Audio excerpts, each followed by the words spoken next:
Eric, est-ce que le PSG fait un bon choix? Si c'est lui. En tout cas, le choix, Roland le disait, surprenant, intéressant.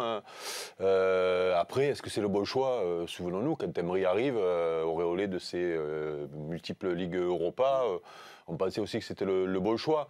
Lui, au niveau du palmarès, c'est moindre, mais il faut toujours se méfier du palmarès. Il n'y a pas, finalement, quand on regarde un petit peu ce qui se fait de mieux sur la place au niveau des entraîneurs avec un gros palmarès, il n'y en a pas énormément, 5 ou 6.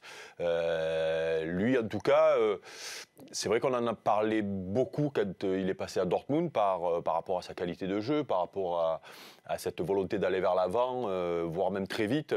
Même si lui dit qu'il aime bien avoir la possession, c'est pas comme Guardiola, quoi. Il est capable d'aller vite vers l'avant aussi.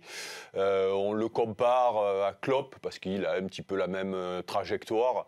Moi, j'avoue que je suis fan de Klopp, de l'entraîneur, mais aussi du personnage, le contact qu'il a avec ses joueurs. Lui, il n'a pas l'air d'avoir ce même contact-là que Klopp avec ses joueurs, qui est très paternel, qui est capable de s'inviter chez les joueurs. Lui, militaire. Si ça invite ses joueurs, c'est pour le dire. Voilà, lui, exactement. Je le vois pas s'inviter le soir à manger à l'improviste chez un joueur.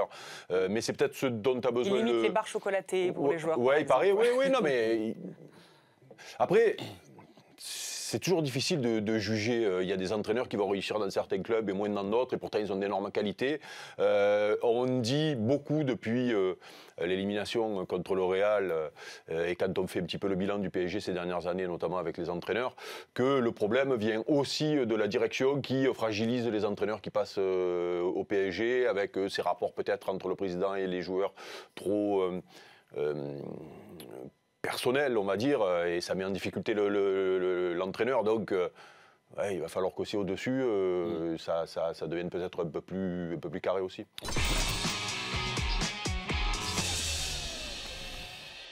On est en plateau avec Christian Mpanzu. Christian, parle-nous du profil de ces deux boxeurs, parce que ce combat est aussi énorme, parce que ce sont deux boxeurs invaincus, déjà, rien que ça. Ils sont invaincus. On va commencer par Anthony Joshua. Anthony Joshua qui est un peu Monsieur Perfection.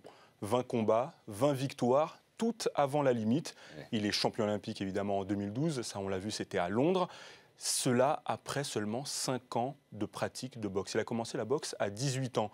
Il est d'origine nigériane, il a vécu un petit peu au Nigeria. Et vraiment, ce qu'on remarque depuis quelques années, en fait depuis qu'il est passé chez les professionnels, c'est que tout est mis en place pour qu'il soit le visage de la boxe mondiale. Son promoteur, tous ses sponsors font tout pour le mettre en valeur. La star du show ce soir, c'est lui, il ne faut pas en douter.